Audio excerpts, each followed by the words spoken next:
सुबह के 8 बज रहे थे। किचन में मैं व्यस्त थी। तभी अचानक मोबाइल की घंटी बज उठी। मन में यह सोचकर खुशी की लहर दौड़ गई कि राघव का फोन होगा।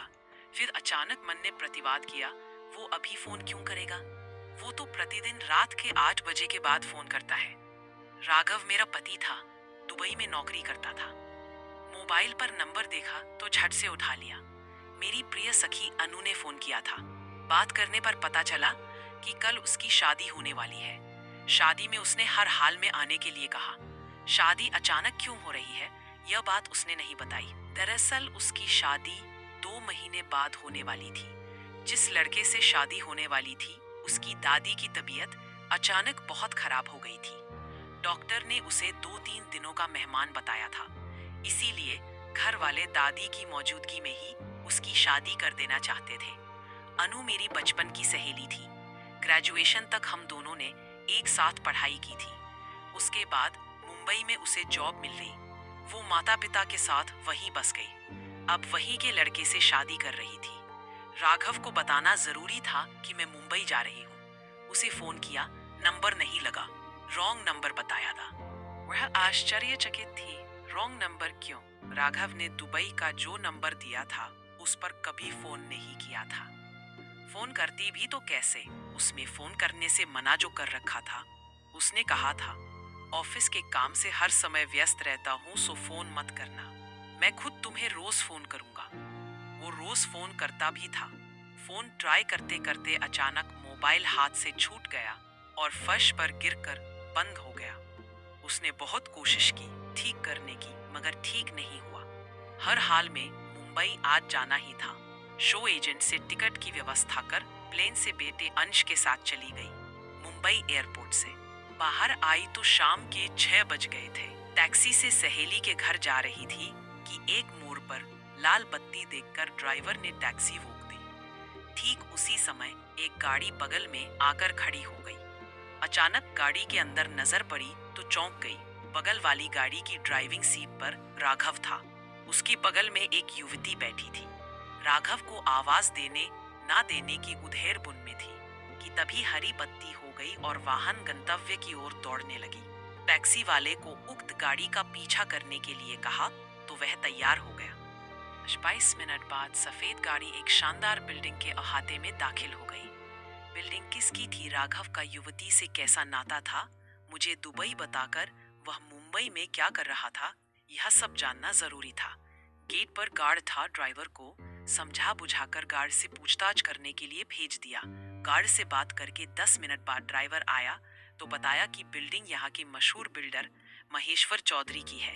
गाड़ी से उतरकर जो युवक व युवती मकान के अंदर गए हैं, वे चौधरी साहब की बेटी मोनिका और दामाद राघव है। मुझे लगा भूचाला गया है, अंदर तक हिल गई। जी चाहा कि फफक फक कर रो पड़ूं। बड़ी मुश्किल से अपने आप को संभाला और सहेली के घर गई। रूपाली राघव को विवाह से पहले से जानती थी।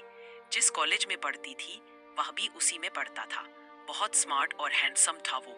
लड़कियां उसकी दीवानी थी, मगर वो उसका दीवाना था। उसकी खूबसूरती पर आहें भरता था और उसके आगे पीछे घूमता रहता। वो उसे चांस नहीं देती थी। दरअसल प्रेम मोहब्बत के चक्कर में पड़कर वह पढ़ाई में पीछे नहीं होना चाहती थी।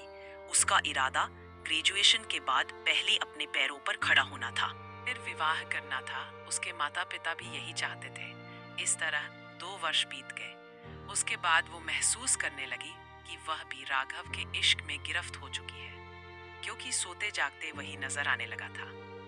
2 साल तक जिस जज्बात को इनकार करती रही थी, उस पर संपूर्ण चरमोत्कर्ष के साथ उस पर छा चुका था। शायद राघव की लगातार कोशिश और उसके अच्छे व्यवहार ने उसकी जिद के पांव उखाड़ दिए थे। 2 साल में राघव ने उसके साथ कभी कोई आपत्तिजनक हरकत नहीं की थी। हमेशा उससे दोस्ताना तरीके से मिलता था, अपने जज्बात का इजहार करता था, लेकिन कभी जवाब के लिए तगाजा नहीं करता था। कभी कॉलेज से दूर तन्हाई में मिलने के लिए मजबूर भी नहीं किया। एग्जाम के बाद रिजल्ट आया तो उसके साथ साथ वो भी प्रथम आया था। मौका मिला तो उसने कहा, मैं जानता हूँ रूपाली कि तुम मुझसे प्यार करती हो। किसी कारण अब तक मुंह से कुछ कह नहीं पाई हो, मगर अब तो स्वीकार कर लो। अब रूपाली अपने दिल की बात उससे छिपा ना सकी। मोहब्बत का इजहार कर दिया।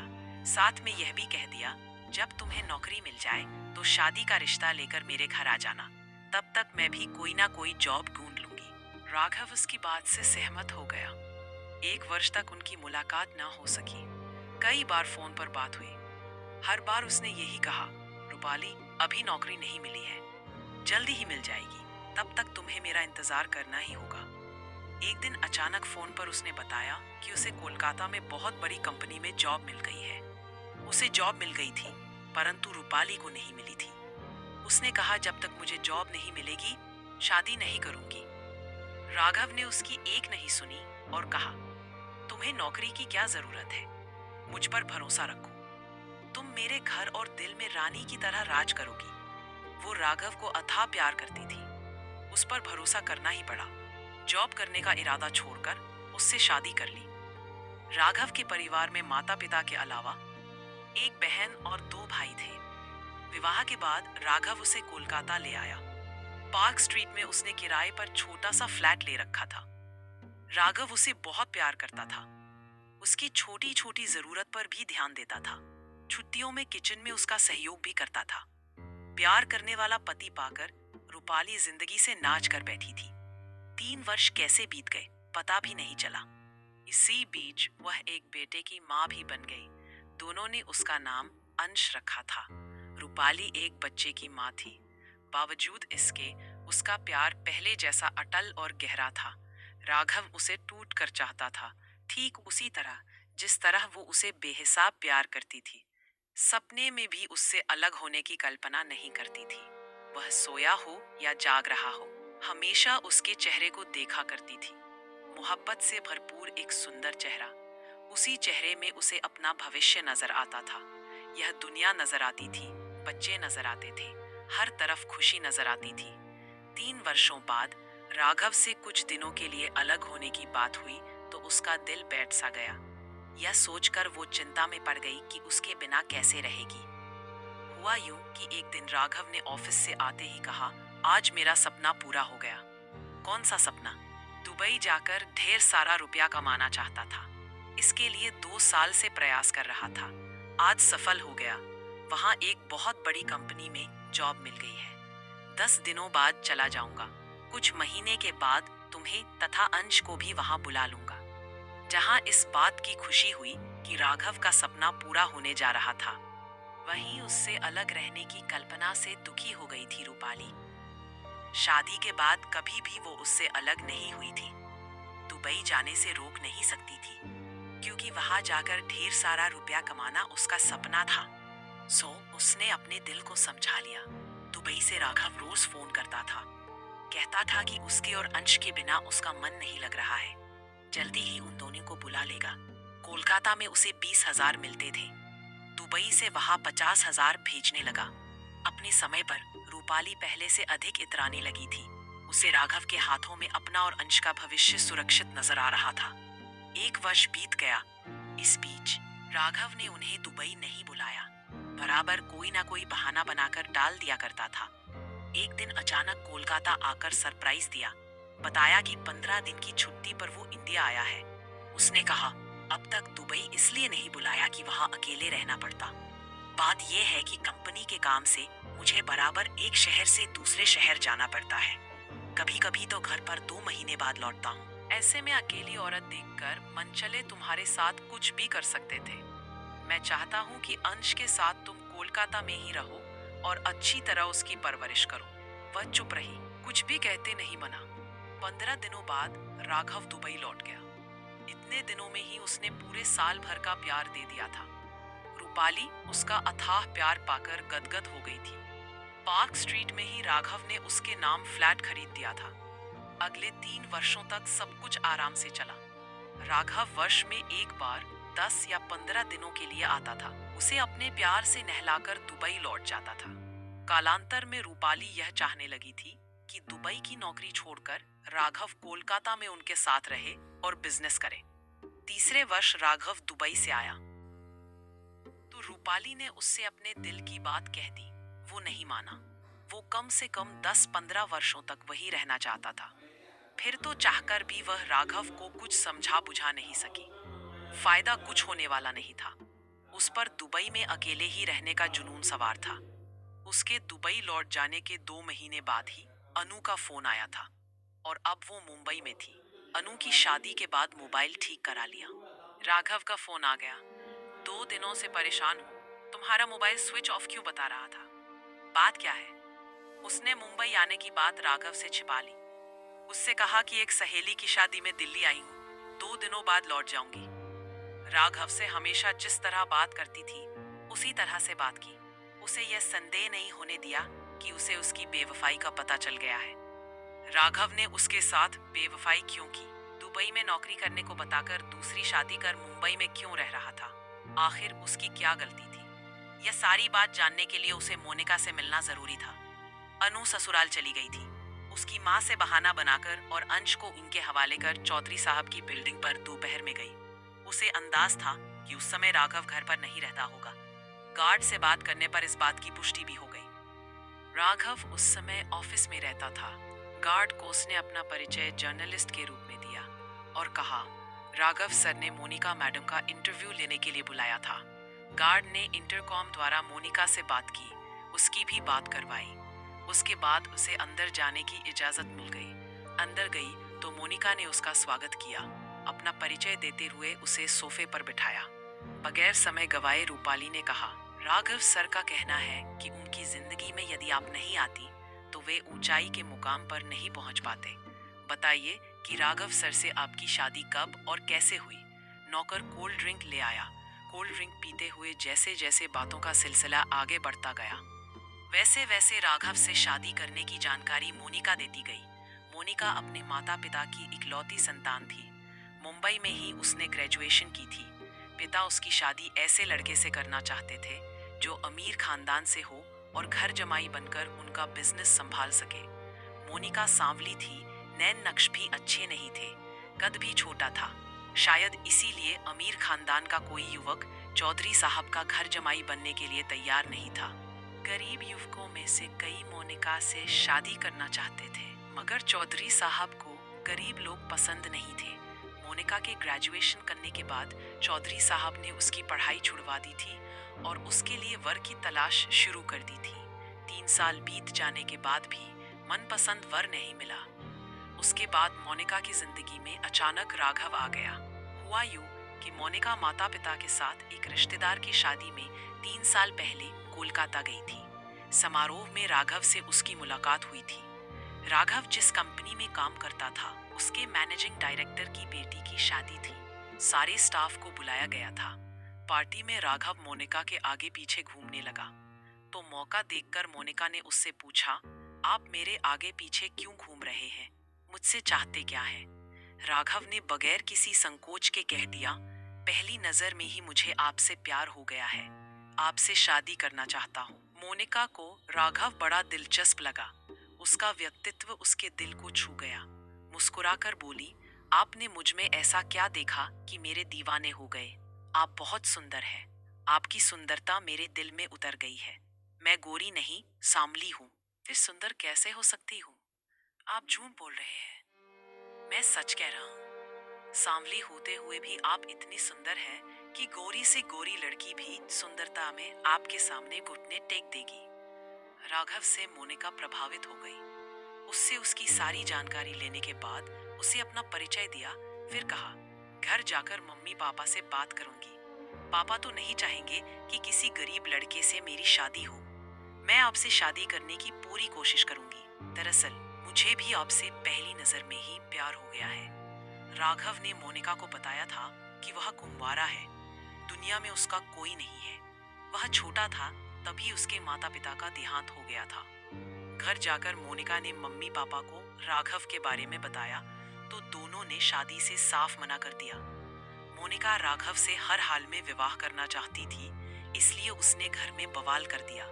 आत्महत्या करने की धमकी दी तो बेचारे चौधरी साहब को उसकी बात मान लेनी पड़ी।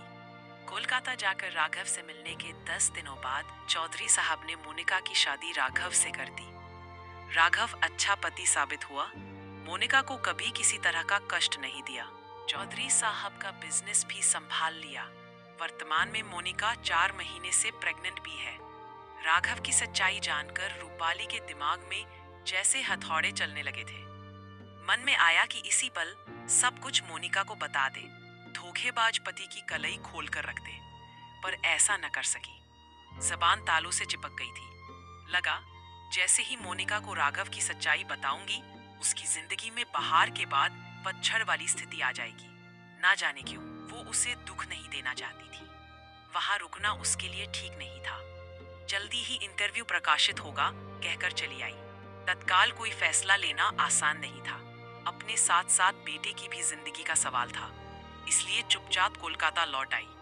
रूपाली को याद आया कि एक बार राघव के दोस्त शिवम ने राघव के बारे में कहा था। वह ऐशो आराम की जिंदगी चाहता था, बेहिसाब धन दौलत का मालिक बनना चाहता था।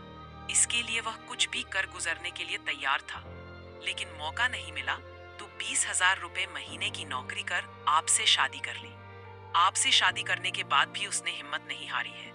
वह हर हाल में अथाह दौलत का मालिक बनना चाहता है, इसलिए अभी मौके की तलाश कर रहा है। जिस दिन मौका उसके हाथ आएगा, अंजाम की परवाह किए बिना अवसर को हथिया लेगा। शिवम ने जिस अवसर की बात की थी, उस समय वह समझ नहीं पाई थी। अब सब कुछ समझ गई थी। वह किसी अमीर लड़की से शादी कर अपनी ख्वाहिश पूरी करना चाहता था। मामला शायद ऐसा था। कोलकाता की पार्टी में राघव को किसी सोर्स से मोनिका की जानकारी मिली होगी। उसके बाद अपनी मंजिल पाने के लिए चिकनी चुपड़ी बातों से मोनिका का दिल जीतकर उससे शादी की और रूपाली से दुबई जाने की बात कहकर वह मोनिका के साथ रहने लगा था। इसमें कोई शक नहीं था कि उसके प्रति राघव का प्यार मात्र छलावा था। रूपाली दोराहे पर थी। फैसला लेना आसान नहीं था। तलाक लेने की स्थिति में उसकी जिंदगी में तो बदलाव आता ही, बेटे की जिंदगी भी एकदम से बदल जाती। वह समझ नहीं पा रही थी कि क्या करे क्या ना करे। इसी उधेड़-बुन में कई दिन गुजर गए। इस बीच फोन पर राघव से बिल्कुल सामान्य तरीके से बात की। उसे किसी तरह का संदेह नहीं होने दिया। 10 दिनों बाद की बात है। एक दिन शाम के 6 बजे बेटे को पढ़ा रही थी कि डोरबेल बजी। जाकर दरवाजा खोला तो राघव था। वह जब भी आता था बगैर सूचना दिए ही आता था। 101 दिनों के लिए मुंबई से बाहर जाने के लिए उसे मोनिका से कुछ अच्छा बहाना भी तो बनाना पड़ता होगा। सटीक बहाने के लिए उसे समय की प्रतीक्षा करनी होती होगी, इसीलिए आने की पूर्व सूचना नहीं दे पाता होगा। पति को किसी तरह का शक ना हो, इसीलिए सदैव की तरह वह उससे लिपट गई और उसका स्वागत किया। फिर उसे अंदर ले गई। आवाज सुनकर बेटा भी दौड़कर आ गया। राघव के चेहरे पर सदैव की तरह खुशनुमा भाव था। जरा भी नहीं लगा कि वह दोहरी जिंदगी जी रहा है। हर बार की तरह इस बार भी उसने रूपाली पर अपना प्यार बरसाने में कोई कमी नहीं की। उसके मन में कई बार आया कि उसकी बेवफाई का राज खोल दे, कह दे कि प्यार का नाटक बंद कर दो, पर कह नहीं सकी। 10 दिनों बाद वह चला गया। प्रति महीना 50,000 रुपए तो भेजता ही था। इस बार जाते समय उसने 5 लाख यह कहकर दिए कि अपने स्वास्थ्य का ध्यान रखना और अंश की पढ़ाई में कोई कमी नहीं आने देना। सदा अन्याय का मुकाबला करो, अपने हक के लिए सदा लड़ो, समाज में पनपती बुराइयों पर अंकुश लगाओ। यह सब स्कूल और कॉलेज में पढ़ाया गया था। रूपाली ने सीखा भी था, पर जिंदगी की पाठशाला में तो कुछ और ही देखने को मिल रहा था। राघव के जाने के बाद उसने फैसला किया कि वह पति के साथ दोहरावपूर्ण जिंदगी नहीं जी सकती। अब उसे फैसला लेना पड़ेगा। इस बोझ को लेकर चलना शायद उसके बस में नहीं है। रूपाली ने उन 5 लाख रुपए से एक बुटीक की शॉप डाली। उसमें अपनी हेल्प के लिए 2 लड़कियों को साथ रखा। फिर राघव को मैसेज किया कि वह दोबारा उसके पास आने की गलती न करे। मोनिका के साथ अपनी जिंदगी जिए, क्योंकि मुझे ऐसे पुरुष की कोई जरूरत नहीं जो जीवन में पैसों के लिए लोगों का इस्तेमाल करता हो। मोनिका के पेट में भी एक नन्ही जान पल रही है, इसलिए वह कोई तमाशा नहीं करना चाहती, क्योंकि इन सब में मोनिका की कोई गलती नहीं है। तो बस आज की कहानी में इतना ही। कहानी पसंद आई हो तो वीडियो को लाइक करें, चैनल पर नए हैं तो सब्सक्राइब करना ना भूलें। मिलते हैं नई कहानी के साथ, तब तक के लिए धन्यवाद।